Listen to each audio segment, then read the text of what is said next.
بسم اللہ الرحمن الرحیم۔ الحمدللہ الذی، تمام صفات کارسازیہ اللہ کے لیے ہیں، الذی، جس نے خلق السماوات والارض، پیدا کیا آسمانوں کو، والارض، اور زمین کو، وجعل الظلمات والنور، اور بنایا اندھیروں کو اور روشنی کو، ثم الذین کفروا، پھر وہ لوگ جنہوں نے کفر کیا، بربہم یعدلون، اپنے رب کے ساتھ، یعدلون، اوروں کو شریک کرتے ہیں، یعدلون، برابریاں کرتے ہیں، هو الذی۔ اب دیکھو الحمدللہ کے اوپر کیا لکھا ہے؟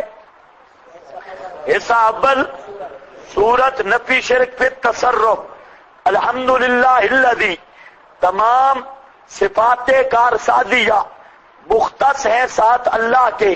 نیچے لکھا ہے دلیل عقلی اول، پہلی دلیل، الذی خلق السماوات والارض۔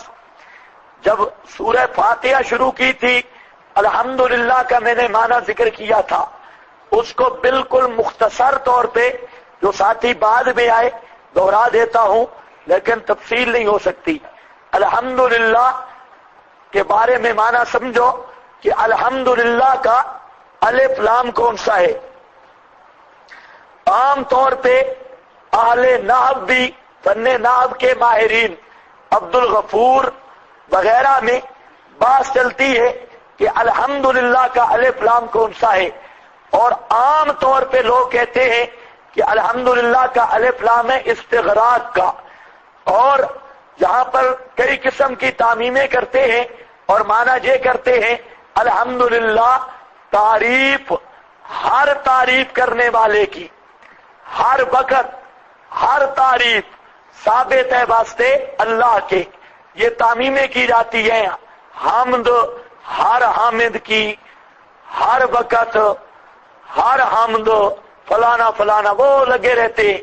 تو عام طور پہ معنی کیا جاتا ہے تمام تعریفیں ثابت ہیں اللہ کے لیے، لیکن اس پر اشکال ہے زبردست کہ تمام تعریفیں اللہ کے لیے ہیں، حالانکہ تعریف مخلوق کی بھی ہوتی ہے کہ فلاں آدمی کھانا کم کھاتا ہے، سوتا کم ہے، فلاں فلاں، تو یہ آدمی کی بھی تعریفیں ہیں۔ اور اسی طرح مخلوق کی یہ بلب بہت اچھا ہے اور یہ چار دیواری بہت اچھی ہے، تو مخلوق کی بھی تعریفات ہوتی ہیں۔ تو یہ کہنا کہ تمام تعریفیں اللہ کے لیے ہیں، یہ تمام تعریفیں تو پھر نہ ہوئی اللہ کے لیے، جبکہ مخلوق کی بہت ساری تعریفیں ہوتی ہیں۔ اس کا بزرگوں نے جواب دیا کہ اگر مکان کی تعریف کی جائے تو وہ مستری اور معمار کی تعریف ہوتی ہے، چونکہ مخلوق بنانے والا اللہ ہے، تو مخلوق کی تعریف دراصل یہ اللہ کی تعریف ہے، یہ جواب دیا۔ لیکن اس پر بھی زبردست اشکال ہے، اگر یہی بات ہے پھر عیسائی، یہودی، ہندو وہ بھی سارے سچے ہیں، کیونکہ وہ بھی کہتے ہیں ہم جو غیر اللہ کی پوجا کرتے ہیں، آخر یہ بھی اللہ کی مخلوق اور اللہ کے پیارے ہیں، ان کی پوجا دراصل اللہ کی پوجا ہے، ان کی پکار دراصل اللہ کی پکار ہے، وہ سارے یہی کہتے ہیں۔ تو اب الحمدللہ کا معنی کیا ہے اور مطلب کیا ہے؟ حمد سے مراد صفات الوہیت ہیں، صفات کارسازی صفتیں، وہ حمد مراد ہیں جو کارسازی والی حمدیں ہیں، عالم الغیب ہونا، مختار کل ہونا، مشکل کشا ہونا، حاجت روا ہونا، یہ حمدیں جو ہیں جو قرآن نے خود اللہ کی حمد بیان کی ہے، یہ حمدیں فرماتے ہیں یہ اللہ کے ساتھ خاص ہیں۔ اور الحمدللہ کا معنی یہ ہے کہ تمام صفات کارسازیہ، تمام صفات الوہیت للہ، یہ لام اختصاص کا، اور مطلب یہ ہے یہ اللہ کے ساتھ خاص ہے، کوئی صفت کارسازی کی نہ عیسیٰ میں، نہ عزیر میں، نہ بی بی مریم میں، نہ کسی اور مخلوق میں، نہ عبد القادر جیلانی میں، نہ سلطان باہو میں، کسی کے اندر بھی کوئی کارسازی کی صفت نہیں، تمام صفات کارسازیہ یہ مختص ہیں ساتھ اللہ کے، یہ معنی ہے الحمدللہ۔ سمجھ گئے یا نہیں سمجھ گئے؟ ہاں، اصل معنی یہ ہے الحمدللہ۔ تو الحمدللہ میں قرآن جس حمد کی بات کرتا ہے وہ حمد کون سی ہے؟ حمد بمعنی صفات کارسازیہ۔ سورۃ الفاتحہ میں نے اس کی تائید بھی آپ کو دکھائی تھی کہ قرآن پاک میں حسر کے ساتھ للہ الحمد اور وَلَهُ الْحَمْدُ فِي الْأُولَى وَالْآخِرَةِ اور یہ باتیں آئی ہیں۔ تو بہرحال یہاں ہمارے نزدیک یہی بات ہے کہ حمد سے مراد عام تعریف نہیں، حمد سے مراد ہے صفات کارسازیہ، اور لام اختصاص کا معنی یہ ہے تمام صفات کارسازیہ یہ مختص ہے ساتھ اللہ کے، الذی خلق السماوات۔ یہاں پر یہ بات سمجھو کہ موصول صلہ یہ قائم مقام علت کے ہوتے ہیں، موصول صلہ قائم مقام کیا ہوتے ہیں؟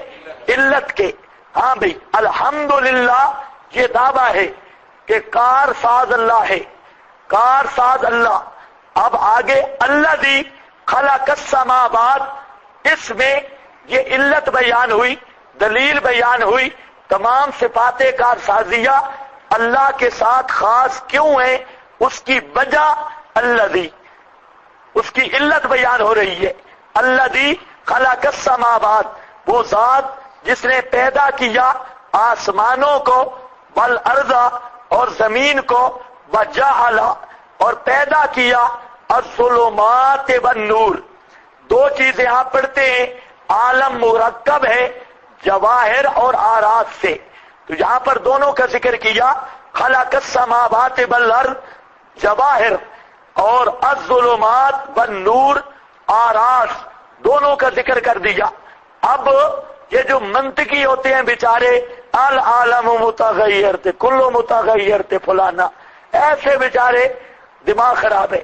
اب قرآن کی ذرا دلیل دیکھنی ہے، قرآن دلیل لاتا کس طرح ہے، اور منطقیوں کی بھی چوں چوں کا مربع دیکھو، کدھر کا پھیر پھیر کے، نہ ادھر کا پتہ نہ ادھر کا پتہ، العالم متغیر، ٹھیک ہے، ہاں چھکی رکھو العالم متغیر۔ اب دیکھو الذی خلق السماوات، تمام صفات کارسازیہ اللہ کے ساتھ خاص ہیں، کوئی کارساز نہیں۔ دلیل الذی خلق السماوات والارض، دلیل یہ ہے کہ پیدا کیا اس نے آسمانوں کو اور زمین کو، وجعل الظلمات والنور اور پیدا کیا آراز کو یعنی ظلمات کو، اندھیروں کو، والنور اور روشنی کو۔ اس کی کئی تعبیرات کی گئی کہ ظلمات اللیل، نور النہار، یعنی رات کے نظام کو بھی پیدا کرنے والا وہی، دن کے نظام کو بھی پیدا کرنے والا وہی۔ بعض بزرگوں نے کہا یہ رد ہے مجوس پر، مجوسی دو الہ مانتے ہیں، ایک خالق کے خیر اور دوسرا خالق کے شر۔ احرامن یزدان، یزدان کہتے ہیں خالق کے خیر، اور احرامن یہ کہتے ہیں کس کو؟ خالق کے شر، اور پھر اس سے تعبیر کرتے ہیں ظلمات سے اور نور سے۔ اللہ فرماتے ہیں تمام ظلمتوں کو پیدا کرنے والا بھی اللہ، تمام روشنیوں کو پیدا کرنے والا بھی اللہ۔ ثم الذین، تو اب دلیل تام کیسے ہوگی کہ اللہ کے ساتھ صفات کارسازیہ مختص کیوں ہیں؟ سارے جہان کو پیدا کرنے والا اللہ، تو کارساز بھی صرف اللہ۔ اب ہے کوئی کلو متغیر ہے؟ قرآن کیسے دلیل لے آ رہا ہے کہ سارے جہان میں کارساز صرف؟ دلیل سارے عالم کو پیدا کرنے والا اللہ، جواہر و آراز کو پیدا کرنے والا اللہ، تو کارساز بھی صرف اللہ۔ یہ ثم الذین کفروا، کہ جہاں پر ثم کس کے لیے ہے؟ عقل کے ماننے سے یہ بات بڑی دور ہے کیا مطلب کہ کتنی صاف دلیل آ گئی کہ خالق اللہ تو کارساز بھی صرف اللہ. اس کے باوجود بھی الذین کفروا، وہ لوگ جنہوں نے کفر کیا، بے ربہم یعدلون، اپنے رب کے ساتھ یعدلون برابری کرتے ہیں. حالانکہ عقل اس بات کو مانتا نہیں کہ ایسی دلیل آنے کے بعد بھی کسی کو رب کے برابر کیا جائے، کیونکہ خالقیت رب کی شان ہے تو کارسازی بھی کس کی شان ہے؟ اللہ کے سوا خالق کوئی نہیں تو کارساز بھی کوئی نہیں. اب عقل سے یہ بات بعید ہے کہ اب بھی کوئی خدا کا شریک بنائے، لیکن مشرک بدھو کمپنی اب بھی اسے سمجھ نہیں آ رہی. تو اس معنی میں کیا کہتے ہیں؟ یہ سما لل استبعاد، یہ استبعاد کے لیے ہے. کفروا بربہم یعدلون. اب یہاں پر اشکال ہے اور بہت زبردست اشکال ہے. اللہ فرماتے ہیں کہ کافر اپنے رب کے ساتھ برابری کرتے ہیں، جبکہ پورا قرآن بزرگوں بھرا پڑا ہے کافر اپنے معبود کو رب کے برابر نہیں سمجھتے. کچھ سمجھ آئیے بات؟ ہاں، والا ان سالتہم من خلقہم، قرآن ہے. اگر آپ ان سے پوچھیں ان کو کس نے پیدا کیا، ہم ضمیر کا مرجع اجل عابدین والمعبودین، عابدین کو بھی معبودین کو بھی کس نے پیدا کیا؟ لیقولن اللہ، تو مکہ کے مشرک بھی کہیں گے اللہ ہی ہے ہمیں پیدا کرنے والا، ہمارے معبودوں کو پیدا کرنے والا، یہ صرف اللہ ہے. اسی طریقہ سے اللہ فرماتے ہیں کہ وہ کہتے کیا ہے؟ ما نعبدہم الا لیقربونا الی اللہ زلفا، ہم کو جو ان کو پوجتے ہیں کوئی خدا کے برابر نہیں سمجھتے. ہاں، ہمارے یہ ہیلے وسیلے ہیں، مقرب الی اللہ ہیں، ہمیں اللہ کے قریب کرتے ہیں. اور پھر مکہ کا مشرک یہ مانتا ہے ہؤلاء شفعاؤنا عند اللہ. تو یاد رکھ لو حضرت شاہ ولی اللہ نے لکھا توحید کے 4 مرتبے ہیں.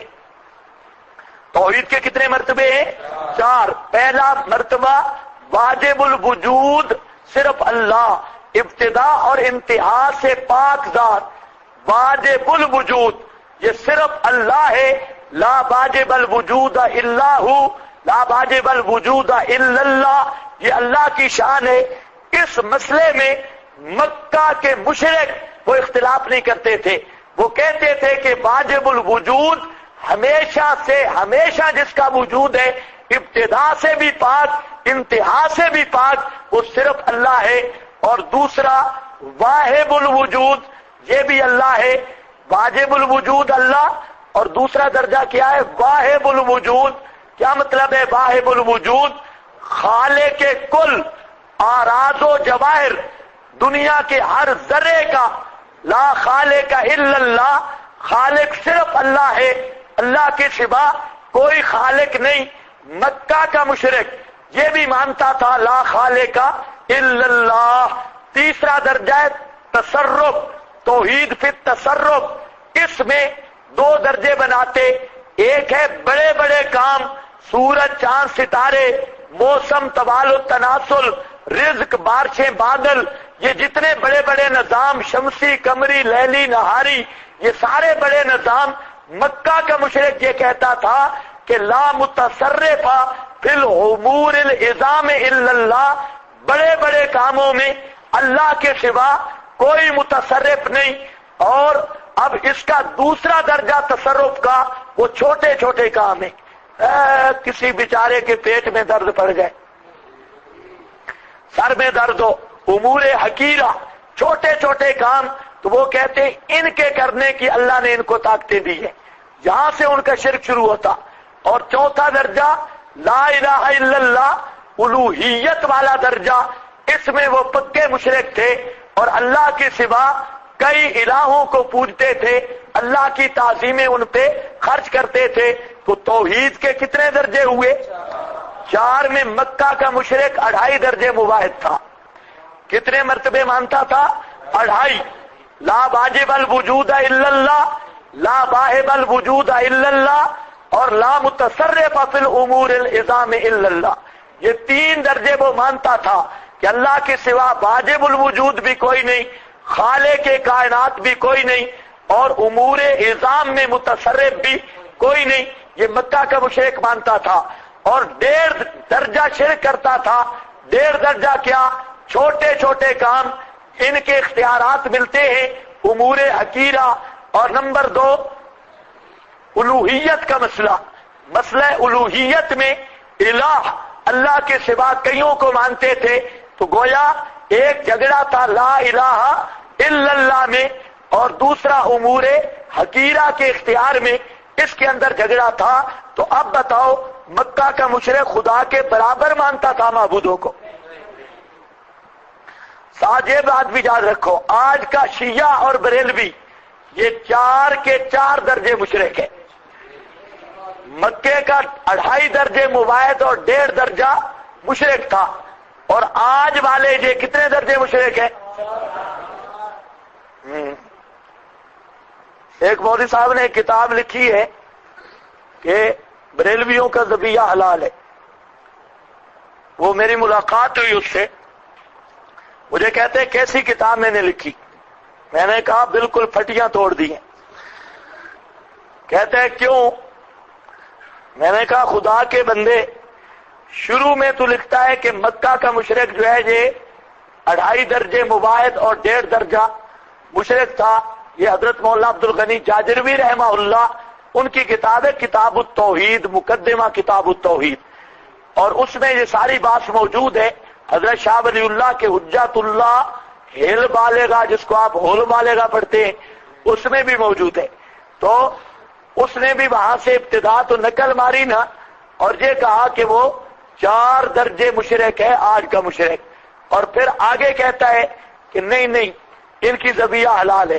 تو میں نے اس سے پوچھا، ایک طرف تو آپ کہتے ہیں 4 درجے یہ مشرک اور وہ 1.5 درجہ مشرک تھے، تو مکہ والوں کی حلال تھی یا حرام؟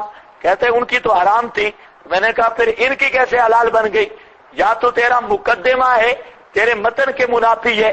مقدمہ تو آدمی لکھتا ہے کہ کتاب کے مضامین کی اس پر بنیاد رکھے گا، لیکن واہ تیرا مقدمہ خود تجھ پر مقدمہ بن گیا۔ مقدمہ میں لکھتا ہے کہ 4 درجے مشرک، اور متن آگے جو کتاب تقریر ہے اس میں کہتا ہے نہیں یہ مکہ کے مشرکوں کی طرح نہیں ہے، یہ تھوڑے کم درجے کے مشرک ہیں۔ میں کہ واہ، ہر بندہ جو محقق ہے، یہ الگ مسئلہ ہے کہ آپ کراچی والا ہو یا کوئی بھی ہو۔ کچھ سمجھ آئی یہ بات؟ ہاں، وہ کتاب ہے، پڑھ لو گے۔ ہاں بھائی، ثم الذین کفروا، اشکال سمجھ آیا ہے یا نہیں آیا؟ اشکال کا خلاصہ یہ ہے، یہ جو غیر علماء حضرات ہیں نا، پریشان نہ ہوا کریں۔ یہ مولویوں کے ساتھ میں بات کر کے آپ کی بولی میں پھر کر دیتا ہوں، اس لیے یہ کئی پریشان ہو جاتے ہیں کہ پتہ نہیں یہ کدھر چلا گیا، اور لیکن اسی بات کو میں تعبیر آپ کے ذہن کے مطابق بھی کر دیتا ہوں۔ اس لیے جب ذہن سے بات اونچی جانے لگے تو آپ بالکل آنکھیں بند کر لیا کریں، اور جب ہم واپس آئے تو ہمارے ساتھ چل پڑا کریں۔ اب ایسے مزہ بھی نہیں آتا نا، بس کوئی تقریر تو ہے نہیں، تقریر میں تو آدمی دفعہ 93 لگاتا ہے ادھر ادھر کی، وہ بڑا مزہ ہوتا ہے۔ وہاں پر تو کوئی ضرورت نہیں آیات کو حل کرنے کی، بس کوئی ٹکڑا پڑا، پوری آیت بھی نہیں پڑھنی پڑتی، 2 لفظ لے لیے آگے سبحان اللہ، لیکن قرآن نہیں ہلنے دیتا۔ اب یہاں پر اشکال سمجھ گئے یا نہیں کہ مکہ کے مشرک برابر نہیں سمجھتے تھے، اور قرآن کہتا ہے وہ کیا سمجھتے ہیں؟ برابر سمجھتے ہیں۔ تو یہ تو خلاف واقع بات ہے۔ تو جواب عرض کر رہا ہوں، اس کا ایک جواب یہ ہے کہ جہاں پر برابری فی العبادت ہے، برابری فی العبادت یا فی المعاملہ ہے، معاملہ یا عبادت، مکہ کا مشرک یا کوئی دور کا مشرک بھی ہو، وہ صفات اور ذات میں اپنے معبود کو اللہ کے برابر نہیں سمجھتا۔ امام راضی رحمہ اللہ نے لکھا کہ لیسا فی العالم احد، آج تک کائنات میں ایسا کوئی نہیں گزرا، یثبت للہ شریکا یصابیہ فی العلم والقدرہ، فرماتے ہیں کہ جو ایسا شریک اللہ کے لیے ثابت کرتا ہو اور پھر دعویٰ کرتا ہو کہ علم اور قدرت میں یہ شریک اللہ کے برابر ہے، اب تک عالم میں ایسا مشرک کوئی نہیں گزرا۔ امام رازی نے کبیر میں لکھا لیس فی العالم، آج تک کوئی بھی عالم میں ایسا نہیں گزرا یثبتو للہ شریکن یصابیہ فی العلم والقدرہ، جو اللہ کا ایسا شریک مانتا ہو اور پھر یہ کہے یصابیہ فی العلم والقدرہ کہ علم اور قدرت میں اللہ کے برابر ہے، دنیا میں ایسا کوئی مشرک نہیں گزرا۔ یہ کس کی شہادت ہے؟ امام۔ اور خود قرآن بھی میں نے بیان کر دیا، اور جو قرآن مانتے ان کے لیے قرآن آ گیا، جو بزرگوں کو مانتے ان کے لیے بزرگ آ گئے۔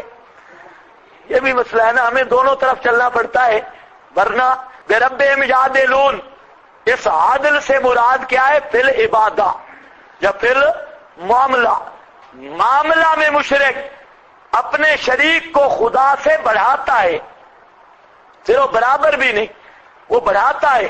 آپ دیکھیں گے اللہ کے نام کا سجدہ نہیں ہوگا، لیکن بابے کے نام کا سجدہ ماشاءاللہ، کوئی صبح 9 بجے نہیں چوکیں گے، بابے کا سلام ضرور ہوگا۔ اللہ کے نام کی زکوٰۃ نہیں دے گا، بابے کے نام کی دیگ ضرور پکائے گا، اور صدقہ اللہ کے نام کا نہیں نکالے گا، بابے کی 11ویں ہر مہینے آئے گی۔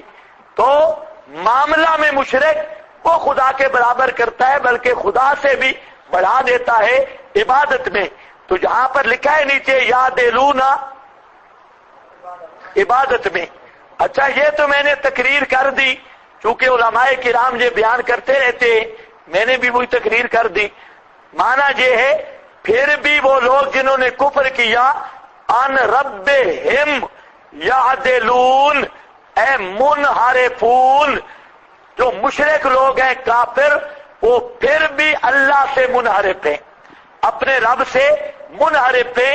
مراد وہی ہے ابھی بھی وہ توحید کا یقین نہیں کرتے، اور ابھی بھی ان کو یقین نہیں آتا، حالانکہ یہ شان اللہ کی ہے، خلق والی شان اللہ کی ہے۔ اس شان کو دیکھ کر مان لینا چاہیے تھا الحمدللہ، لیکن مشرک ابھی بھی اپنے رب سے منحرف ہے اور کنارہ کرنے والا ہے۔ مطلب کیا ہے؟ بے ربہم اور ربہم یعدلون، یعدلون عدول کرتے ہیں، یعدلون بمعنی منحرفون، یہ منحرف ہیں، اب بھی اللہ کی عظمت توحید کو ماننے کے لیے تیار نہیں ہے۔ اگر یہ مانا کرو تو اشکال ہے ہی کوئی نہ، اتنا لمبا جواب دینے کی ضرورت ہی نہیں۔ سمجھ گئے میری بات؟ ہاں، دونوں معنی آ گئے۔